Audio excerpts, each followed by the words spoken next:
With 2022 coming to a close, I thought it'd be a great time to count down my top 10 favorite movies of the year. I did my top 10 favorite horror films of the year, and I uploaded that just yesterday, so if you want to check that out, definitely check that out. I saw about 56 or so 2022 movies this year, so if that gives you any idea as to how many movies I'm actually choosing from when I'm making this list, there you go. Keep in mind though, obviously I did not see every single movie. There's tons of movies I did not get a chance to see that I wanted to see. And of course, my list will likely be different than yours, which is just normal. It's normal for humans to have different opinions. That's completely fine. Let's start off with some honorable mentions because I have a lot that I wanted to at least mention because so many films this year released that were really good and really important. And even if it's not in my top 10, I think I at least want to mention it. So starting off with Violent Night. Violent Night was pretty solid. I just don't think it made my top 10. It was a very good action-packed Christmas film starring David Harbour. Definitely recommend it if you enjoy action films whatsoever, especially if you like the really gory and violent action films. This one's definitely for you. Pearl and Barbarian were two films I had in my top 10 horror films list, but unfortunately did not make the top 10 movies in general. I also have Prey, which I mentioned in my horror films as well. That definitely deserves at least a mention. It was a very great film. Black Panther: Wakanda Forever. As a Marvel film, it was incredibly important just because of how it honored Chadwick Boseman's legacy, so that in and of itself is definitely worthy of a mention. Avatar: The Way of Water, one of the best looking movies I've ever seen in my entire life, but I just don't think it was top 10 for me. I didn't have the same emotional appeal to it as I feel like some others did, so I'm not going to be including it in my top 10. Glass Onion: A Knives Out Mystery. Loved it, but I do feel like there was some things within the structure of the film that I wasn't crazy about, so it definitely stopped it from being in the top 10 just because of that. The Northman, from a technical standpoint, this movie's amazing. It definitely deserves to be in a top 10 for the year, but it's definitely one of those movies where I appreciated it more than I enjoyed it. I thought it was really well made. There was just certain points that I just wasn't very engaged in the story. But in particular, the first act of the film and the last act of the film I thought were very great. And it would probably be within my top 11. If I were to do a top 11, it would probably be in the 11th spot. And lastly, I wanted to mention Ambulance because that came out a while ago and I thought that was a damn good film, but not many people talk about it. So now let's actually get into the top 10 itself. In the number 10 spots, I have Smile. So Smile, definitely one of my favorite horror films that released this year. Probably the scariest film of the year, even if it's not that scary. I don't necessarily think films are usually that scary. They have to do a lot for them to actually scare me. This one had quite a few moments that definitely creeped me out, especially the opening scene when the main character, played by Sosie Bacon, and she did an incredible job in this, by the way. She was talking to her patient, and the patient just out of nowhere, without spoiling it, does some pretty fucked up stuff. And you see multiple moments like that in the film where characters just do things that are so horrific because that's what this curse does in this film. It's one of those movies where you have this curse that goes from person to person, and it's essentially just the main character trying to break the curse, and they're trying to find out how they could possibly do it. It's a very unoriginal concept, don't get me wrong, but they find a way to utilize that unoriginal concept in an original way, and they're able to tell such a fantastic story. I loved this. I don't really understand any of the hate for it. I think it was a solid film. I just think the third act ended in a way that I wasn't crazy about because it was a predictable ending. I don't necessarily think everything has to be unpredictable. I just feel like it would have been a better movie experience if it was a more unpredictable ending. In number 9 spots, Bullet Train. So Bullet Train is such a fun and stylish film. I really do wish I saw this in the theaters. I just recently watched it online for the channel, actually. A reaction to this will be posted probably within the next few weeks. I wish I saw it in theaters because it is definitely one of those movies where you really want to see it on the big screen because of the crazy action sequences that go down in it. I will say there were certain points in this film where I was kind of just like, it's all over the place. It definitely felt like an all over the place type movie where none of the plots really feel like they connect all that well until you get to the end and it all makes sense. Everything comes together and it works so well and in a very comedic way as well. It's not necessarily an incredible story in terms of like no deep themes or anything like that. It's really not trying to go for that. It really just is a crowd pleasing film. And it does it very well. It's hilarious as well, probably the funniest, or at least one of the funniest movies of the year. Great cast as well. Obviously, you got Aaron Taylor Johnson, Brad Pitt, and a couple of others that I just absolutely loved watching in this, and I would actually be okay with seeing a sequel, although I don't think they need a sequel. I just think it would be okay. It's just one of those movies where you can tell there wasn't much studio interference. It was just the director doing whatever the hell he wanted to do with this script and with this story, and he just went for it, and it is a damn good time. So I definitely recommend this one. In the number 8 spot, I have Terrifier 2, easily the goriest film I have ever seen, and that is not for everyone, completely understand, but for me, it definitely added a lot to the movie because it's supposed to show how horrific death is. That's one of the main purposes of showing it all. And some of it does go so far to the point where it does feel just comical. Not everyone's gonna have that reaction where they'll laugh to it, but some people will, and it works. I think either if it's making you grossed out, or if it's making you laugh, or if it's making you just shocked, any of those reactions are justified, and they work. What I really love about this film, though, is that it's able to take such a ridiculous concept that the first film started and actually turn it into something decent, because you have actual decent characters, actual decent story. Yes, the acting isn't going to be, you know, Oscar worthy or anything like that, but it's definitely way better than what we had in the first one.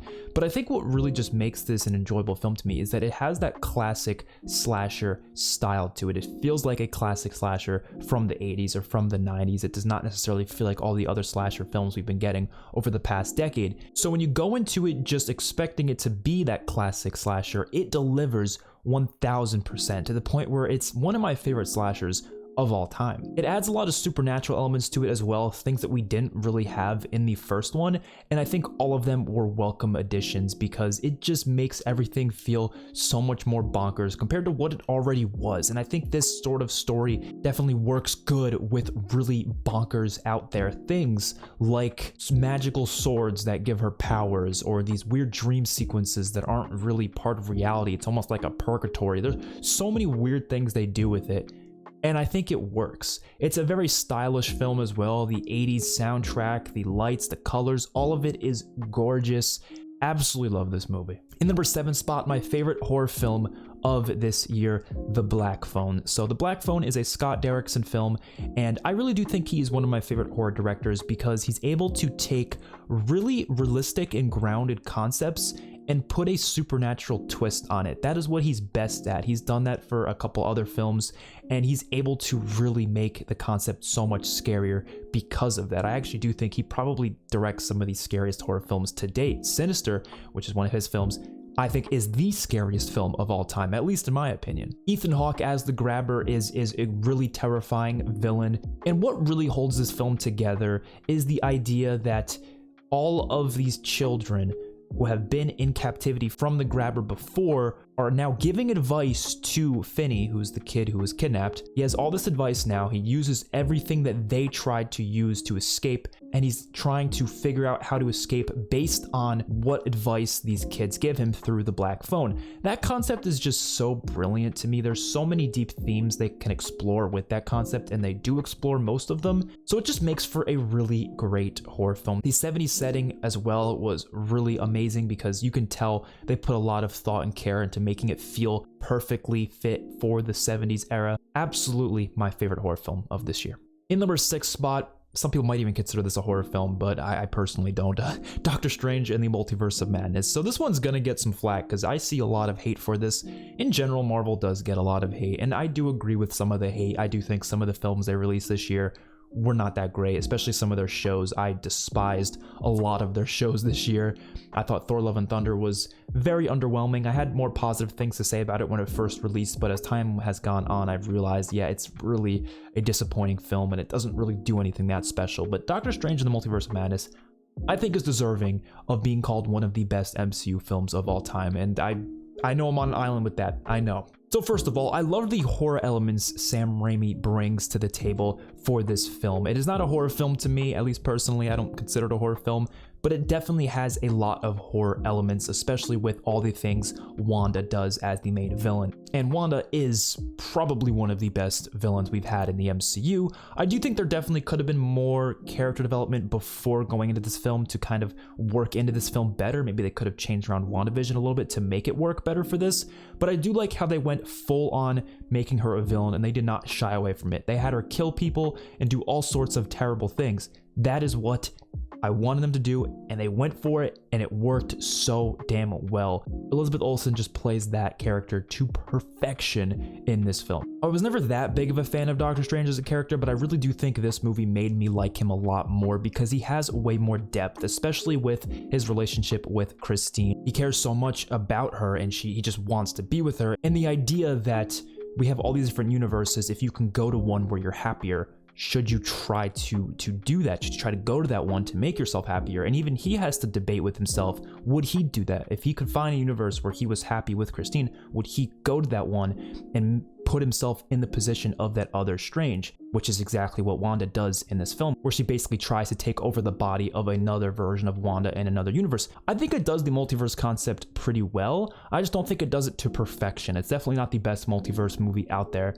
but it does it decently well. It has fantastic action, probably some of the best visuals in the MCU, probably some of the best CGI in the MCU. So yeah, I love this film. I think the directing's amazing. Sam Raimi knows what he's doing when it comes to comic book movies, so I loved it. In number 5 spots, I have RRR. So this is without a doubt one of the most insane movies I've ever seen. Like, without a doubt. This movie is just wow all the way through. It is a long film, but it definitely justifies that runtime more than any other film I've seen because it is non-stop insanity. It has actually really great visuals, and it just combines that with these really over-the-top sequences. Yes, it is over the top. It is definitely not a movie you're going to go into and say, oh, I'm expecting some really realistic action sequences. No, they're not realistic, but that's kind of the point. It is going for that. It is going for this over-the-top, just insane feel, and it works perfectly in my opinion. You could tell there is a lot of genuine passion put into this film, not just in that standpoint, but also in the story. It tells a very simple story of friendship and betrayal, and I think it is one of the best stories of friendship I have seen in a film in a long time. It is definitely not going to be for everyone. I can definitely see a lot of people not enjoying it because of how over the top it is. But if you can get past that, if you can just enjoy it as a different type of film, then yes, it is a great time. It is definitely one of the best times you will have at a movie this year. In number 4 spot is a movie I was looking forward to ever since I heard about it, and that is The Whale. So Brendan Fraser is one of my favorite actors of all time, not because I've seen him in that many things and I've absolutely loved everything that he's in, because most of his films I don't actually like that much, but they're really important to me, especially the Mummy trilogy. I watched those a ton when I was a kid, and he was one of my favorite action heroes from my childhood. Obviously, you had, Luke Skywalker and Indiana Jones, but I will say Brendan Fraser in The Mummy was definitely one of those as well. So hearing about, all the tragic things that happened to him over the past couple decades, I really just wanted to see him do something again and just get in the spotlight again. And so when I heard about this, I was intrigued. I didn't know anything about the story. I didn't know what it was going to be trying to do. All I knew is he was going to be in a fat suit, and that's all I knew. That's all I knew. And I was like, okay, well, let's check it out. Let's see how it is. And I was just blown away by it. It's not perfect, don't get me wrong, it is definitely not perfect. It is directed by Darren Aronofsky. I'm not sure if I'm saying his name right, but he is a director that I've enjoyed quite a few of his movies. I've seen Black Swan and The Wrestler, and they're really great character studies, and this one does the same thing. It's another character study, especially revolving around mental health, and this one focuses mainly on depression and eating disorders. My only issue with this is that there isn't much subtlety to this movie. I do prefer subtlety in writing. I do think this movie kind of just wears everything out on its sleeve. Everything's just kind of presented for you, and there's really no way you're not going to be able to understand this movie. There's really no nuance to it. It just tells you exactly what it's trying to tell you, and that is it. I do kind of prefer when writing is a little more nuanced, but I don't think it makes it automatically bad just because it's not nuanced. I just would have preferred it like that. But that doesn't change the fact that it is a damn good movie. The best thing about it is obviously Brendan Fraser's performance as this character named Charlie. I need to know that I have done one thing right with my life.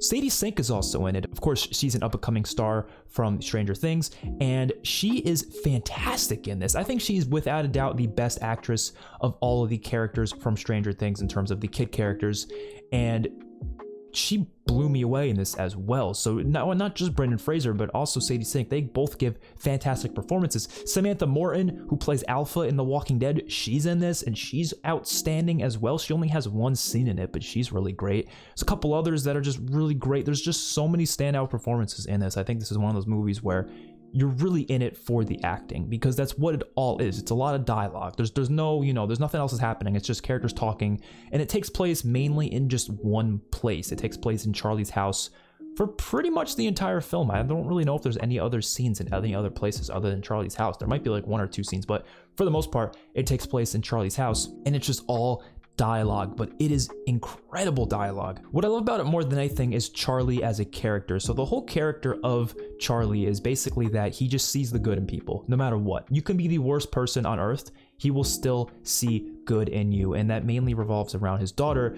He's essentially just trying to reconnect with his daughter after leaving her years ago. She's not a very good person. Like, she is really rude to him, just treats everyone like crap, and he still tries to see the good in her. He never points out any of the bad things about her. He never says, oh, you're being so rude. He just lets it go and just finds something good to point out in her. And it really is an admirable thing in this character. A big part of the film is also just showing the struggles of being overweight, because of course the character of Charlie, he's like probably like 600 pounds. That's the point of the character. He is having a lot of health issues because of that, but it's not just health issues. He also has a lot of mental health issues because of it. And I don't want to spoil too much about the specific plot, because there is so much to it that I think you just need to not know about it when going into it, but it hits you like a ton of bricks. It really does. The emotions here are just so profound, and especially the ending scene, I think, is one of my favorite scenes in a film I've seen in a long time, because I mean, it had me bawling my eyes out.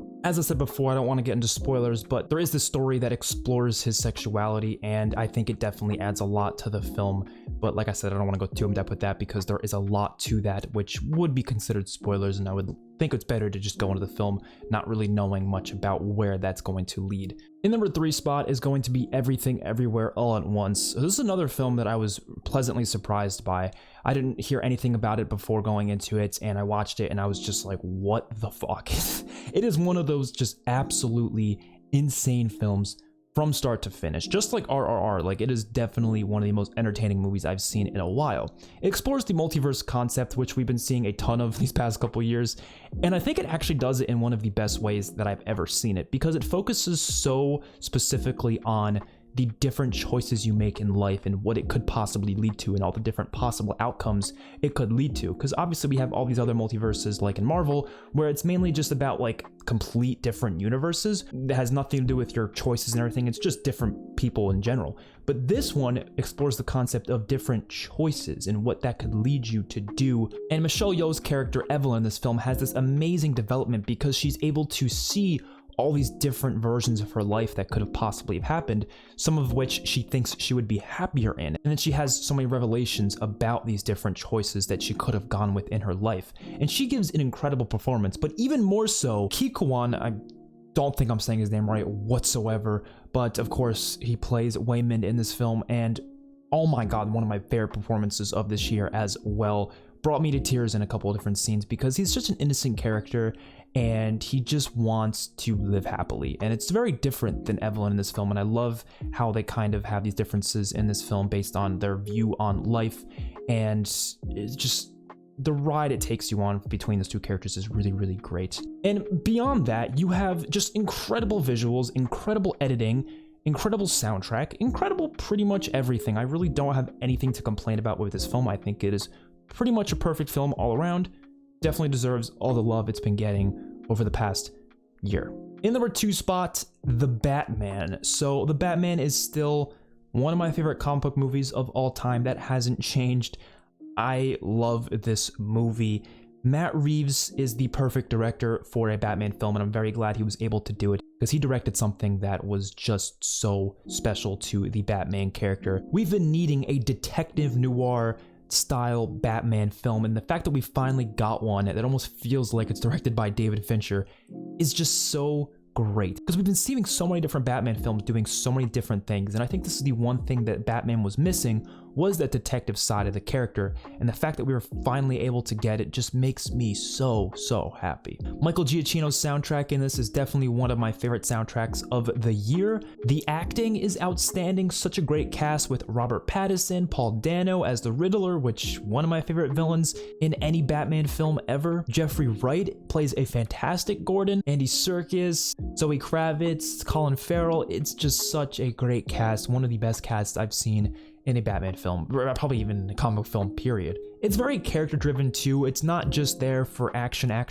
like a lot of comic book movies are. It focuses mainly on the characters and the dialogue and, like I said, the detective side of the story, trying to uncover it. And you don't exactly know the direction it's going to go in, but when it goes in certain directions, it gets very exciting. And it does a great job at building the world up too for potential sequels. It doesn't spend time setting up for sequels, it just spends time world building, which is so much important than setting up for sequels. So I really appreciated that. And without a doubt, it is the best looking Batman to date. They were able to find a way to take a grounded, gritty Batman story, but still make it feel very comic booky. It's such a special film. It's so good. But the number one movie of the year, my favorite movie of the year, is going to be Top Gun Maverick. So Top Gun Maverick is something I wasn't that excited for because I watched the first Top Gun shortly before watching the newest one, and I thought it was good. It was okay. I didn't think it was that special, so I was like, well, how much better can the sequel possibly be?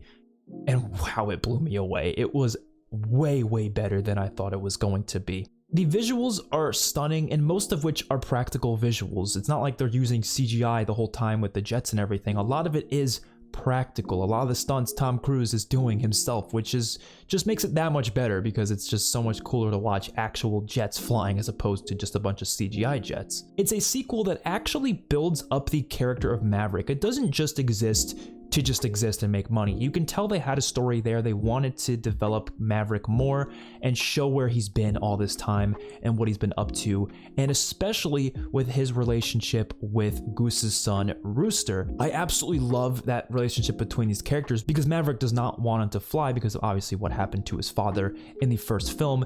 And they have this back and forth the whole film where, you know, Rooster's not happy with him, but you can tell he's just trying to do the right thing for him, and he doesn't really know what the right thing is. And then you get to a certain point at the end of the film where they have to work together in a really, you know, scary situation, and it is really exciting. It's a really exciting blockbuster. It has a lot of great action. It's definitely deserving of the number one film of the year. I know not everyone's gonna love it. I know a lot of people have been calling it overrated, all these sorts of things, and that's completely fair to say, but I think it is definitely the best film of this year. So let me know what you all think in the comment section below. What are your favorite movies of 2022? I definitely intend to watch way more films in 2023. I've been trying my best to watch more and more films every year so I can make even better and more comprehensive lists at the end of the year. This year, like I said, I saw about 56 movies, and there was quite a decent amount there. I pretty much saw all the most popular films. There was definitely some other ones that I haven't seen. There was tons I wanted to see, just to list some off. I didn't see After Sun. After Sun's been talked about quite a bit recently. I did want to see it, didn't have time to see it. The new Puss in Boots, which I know that sounds stupid, but I've been hearing a lot of good things about it, so I wanted to check it out. But I really can't think of many other films that I didn't get a chance to see. So like I said, let me know your favorite movies in the comment section below. I likely will be doing a live stream ranking every single movie I saw this year in terms of, 2022 movies on a tier list. So if you want to see that, definitely subscribe to the channel, and I will be doing that shortly in the future, probably within the next few days. I will also be doing my top 10 most anticipated movies of 2023, so subscribe if you would like to see that as well. I will see you all in my next one. Peace out.